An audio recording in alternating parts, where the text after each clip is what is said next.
Done. Let's start. Let's do it. Yeah. Okay. So Cody, I've been going through side quest, man. But it made me, feel excited when I got to know how you integrated the both segments of the streamer and the user. Mm. I just wanted to know what made you to get that idea. Firstly. Yeah, sure. So I'm actually a big fan of live streaming. It's one of the Mhm. biggest, um, I guess, one of the mediums that I consume as a user the most. Right. And something I noticed was a lot of individual tips were just getting ignored by Mhm. creators. And you when you spend enough time in chat, you notice that streamers they're hyper focused on pleasing their audience and Yeah. being really responsive to their community. So that kind of as I was donating to streamers and as I was seeing these donations came coming in, I thought of the idea, surely I'm not the only one who wants to see this streamer do whatever that side quest idea is. Yeah. Um, And what if there were 10, 15, 50 other people in the stream who also wanted to see this streamer do this side quest? And then that's, I guess, where the idea was born for the ability of people to, pool donations together and submit side quests for their favorite streamers. Right, right. So basically, let me get in detail of it. So let's say there's a streamer, let's say there's a gaming streamer, okay? Yep. So there's a group of people who pull up funds for him and Mhm. help him for his next stream. So in the current stream, so it could be for Okay, the next stream, but it also could be within the current stream. It's okay. really just open ended. Whatever the content that creator Mhm. makes, whether it's gaming, whether it's in real life streaming, the audience and the community can come up with ideas that they want to see the creator do. So maybe it is changing for a whole stream to go do a different game. Maybe it's within that single stream to you Okay, know do something within the game in the next 5 minutes that they want to play. right. So how are the payment integrations being integrated? Like the creator directly gets the funds, or are you I mean, the middleman who gets collects the fund and send it to the streamer? Correct. So the revenue model of SideQuest is obviously a platform. So at some point, SideQuest will be taking a fee between Yeah. the creator and the audience. But right now, and I guess if there's any streamers listening, we are providing like onboarding benefits for early Mhm. creators so they can feel comfortable in lowering that platform fee. Mhm. However, yeah, like that is, I guess, the service that SideQuest is providing is that Yeah. ability to pull funds together. Um, and then yeah, we've just integrated that. I guess like you're a builder yourself, and like you've used some of the API, like the vibe coding tools. Like we've integrated the Stripe Right. payments infrastructure, which is kind of the go-to. Right. So I think it is going to become a marketplace for both creators and the users, where they can find the creator they love and they can donate them. It is kind of make a marketplace kind of thing, right? Exactly. Yeah. Hmm. Sounds good. So I mean, what was your previous stuff you have done before, or this is your first time? Yeah, so I've been involved in startups since I graduated from my degree in Mm-hmm. 2021. I Mm-hmm. graduated in the middle of COVID. I studied a master's of business, Same with me. and yeah, crazy time. And yeah, I did an MBA at the time. Doing an MBA at 21, probably not the smartest decision. I probably should have had a bit of experience before going in, but I focused really hard on startups during that time. And then Right. coming out of uni, I was able to win some competitions at the end of my degree. And that got the attention of a startup in Sydney, a Web3 startup that Okay. was an options derivatives exchange. And I became the first employee at that startup. And I Mm-hmm. stayed there for 2, 3 years, became the head of marketing at that company. Mm-hmm. And then yeah, I guess got the knack to build something myself, and that's when I left to go and build SideQuest. Right. Sounds Sounds great. So coming to AI and marketing, as you said, you have been exposed to that particular, industries. I Mm. would like to know what AI tools you have been using for your brand in terms of marketing or building, or how are you building involving automations in the whole process. Yeah. So basically the agenda of my podcast are around these, Hmm. to help new founders how can they involve AI in their businesses and automations in their businesses, Yep. in product building and grow to market strategy. Yep. So these are the main two, categories where a founder should, focus on: product Hmm. market fit and go to market strategy. Yep. So I've been seeing your socials, the way you're building the authenticity of, giving a target to your own viewers. Like you said, you wanted to someone to use your app and you want to create content every day. Hmm. That builds excitement for both the viewers and yourself as well. You have kept a target and you're working towards it, and I really like that strategy. So can you break us down what is your go to market strategy and what was your, product fit product market fit you're trying to build? Yeah. So I guess I don't think I've hit product market fit with SideQuest yet. Mm-hmm. But I guess just touching on the AI side of things, I'm obviously a huge proponent of AI. Being in our industry, I think it's pretty crazy to not try and utilize it at this stage. But in the building side, that's obvious. I actually built the platform in Lovable, Mm-hmm. and um, Same with us. yeah, so I mean, Lovable, I think, but I've used a lot of the vibe coding platforms, and I Mm-hmm. feel like Lovable is the most intuitive out of all of them.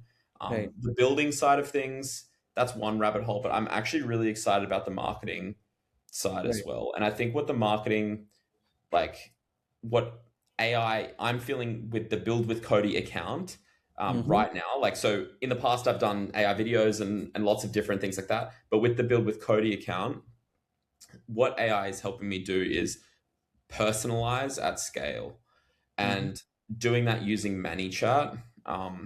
And that's like, I think something that every founder and every product builder or every marketer should be doing at this stage is Right. building automations to personalize interactions at scale.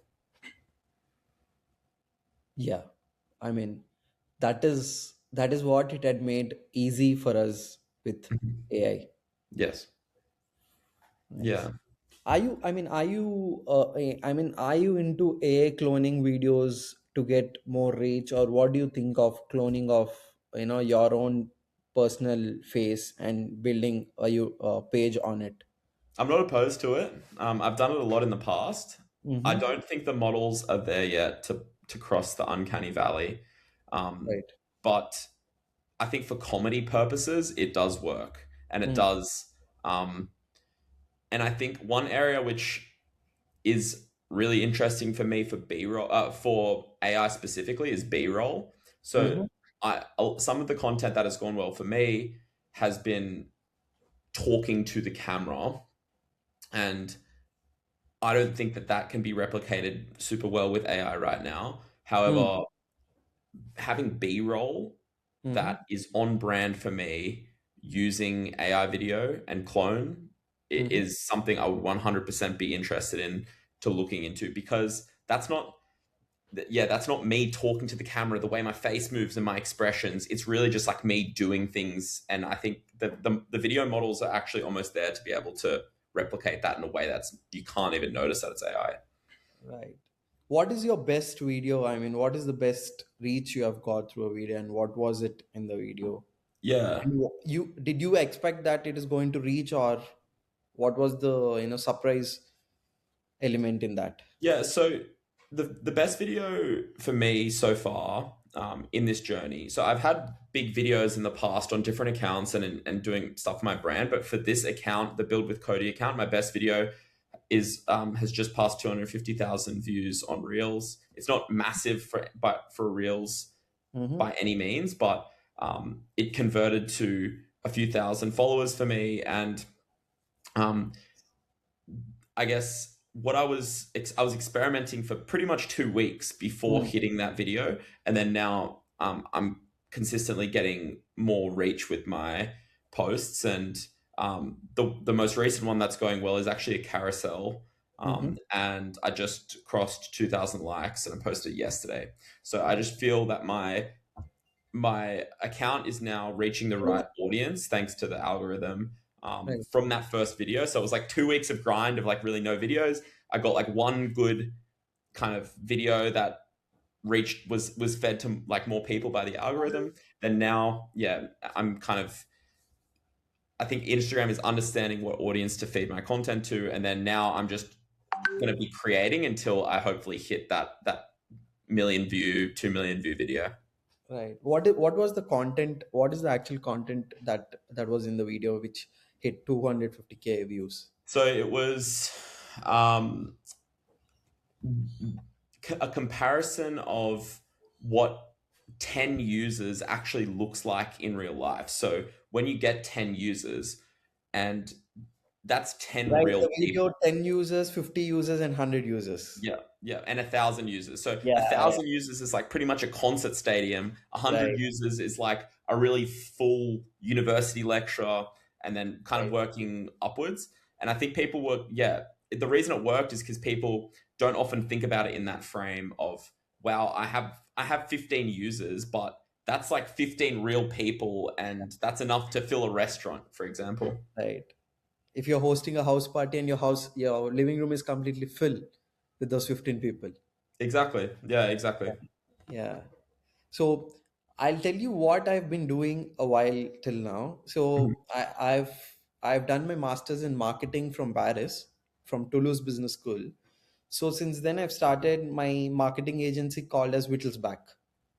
So from then I've been working with a lot of brands, D2C brands, and managing their socials and majorly working on their Google and Meta ads to Mm. scale their brands. So the last 5 years in social media, it was always, every 6 months it was optimizing. We didn't know which is working. See, let's say I've built a strategy for a brand for the next 3 months. By the end of the third month, the strategy used to change. Yeah.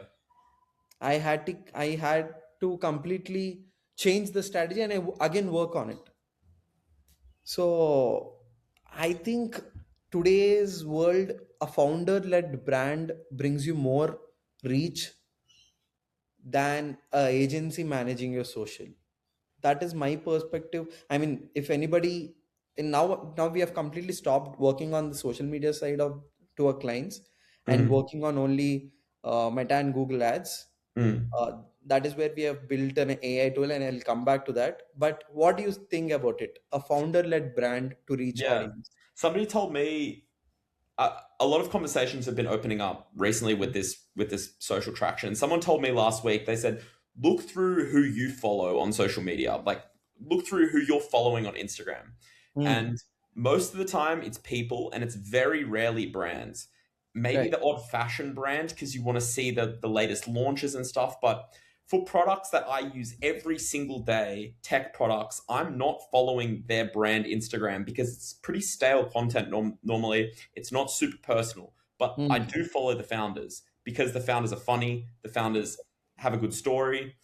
So I completely agree with you that founder led brands are super important and have always been super important, but for some reason now people have picked up on, yeah, that they are. Right. So a recent study that I've gone through, that all content creators are getting into their own brands. Let's Mm, say Mr. Beast have started Beastables, if I'm not wrong, some candy stuff, or all these content creators are building their own brands mm, to let's say uh, to generate their audience as revenue mm, indirectly. So, and I think the next wave of founders are all content creators. mm. I mean, even if you are a tech guy, you have to put it out. You got to push yourself. Yeah. Yeah, yeah, you have to entertain people. You have to dance for them. Got to play the game. It's funny. Like I genuinely enjoy making the content, and in the past, I've there's been the mental barrier of what are people going to think? Yeah. What if I post all these videos and no one ever sees them? And it's only when I was able to get past that start getting videos that got any views anyways. And then now I think it's just a matter of being consistent until it pays off. It was same for me. I mean, I was not even consistent from the beginning, and I am a shy person, so it was really hard for me to put myself on media. Mm, So, but when I got to know the potential, this is the only way I'm going to get my users, and mm. there's no other way that I'll get my users, and I have to do it. You have to do it. And the day I've seen my first user coming in, I didn't see back. Yeah, yeah, exactly. Yeah, I mean, man, I think there'll be a lot of marketplaces, there'll be paid marketing which you can invest, and there'll be influencer marketing which you can invest. There are n number of ways that you can market yourself, but I think a founder-led brand is the highest return on ad spend, I feel, to promote your product. Mm. Yeah, Yeah, I think it's just a necessity at this stage. exactly. So I'll come back to Wittelsbach.ai. So we are building a tool where we are trying to improve return on ad spend through paid marketing. So brands usually spend on Meta and Google to promote their brands, their product images or any stuff that they promote. So usual the current market stand is there is a $64 billion of ad wastage. That means brands are not able to convert the ad which they have spent on particular ads. So that is because of there's no optimization which is going on regularly from the brand side, optimizing the brand. Usually marketers do that. They set up the campaign, they leave it, and they wait for like 1 week and see what's going on. But that's not the way it works. See, they have to check up every 24 hours to know what's happening with the campaign and set that right. Mm, So we are building a platform where the user gets to know what's actually going wrong in the campaign and what changes they have to make to optimize their ad spend. mm. So I mean we are in the beta phase and we have been testing it out with our previous clients, and we have achieved our goals. Like 70% of our goals have been achieved, and we are trying to get a maximum ROAS to an entry level brand is up to 6 to 7x Using AI. using AI. Mm. Before it was, let's say if they have kept $1,000, they used to make only $1,500 or $2,000, which is just two times of their ad spend. But now we are trying to take it up to six times, which is like $6,000. Yeah, that's So great. yeah, we are working on it and we are trying to launch it like in the next month. And Mm. yeah, so meanwhile, I'm trying to build a whole network of founders and marketers and AI enthusiasts. I'm trying to build a community and bring them under a hood, so we can get to know. Yeah. Well, I'm glad that we got to have this conversation, and I look forward to kind of um, continuing to watch your journey into the future. And Yeah, thanks for the support, and thanks for the invite. Anyways. yeah.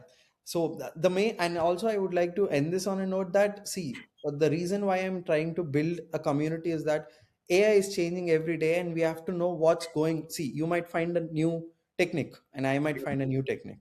Yeah. So it's basically more of sharing. There's no space that nobody's going to teach us how to make how to use Yeah. AI. No, you gotta. Yeah. No one's gonna give you it. You gotta Exactly. get out there and learn Yeah, we yourself. have to just trial it out, and yeah. So I mean, I think we had a good conversation, Cody, and also Cody. And what is your goal for the next year with Mm. SideQuest, and what are you trying to achieve? Yeah. So my goal for the next year with SideQuest is to validate that this new medium for creators is something that they actually want to do, and starting to see early signals for that.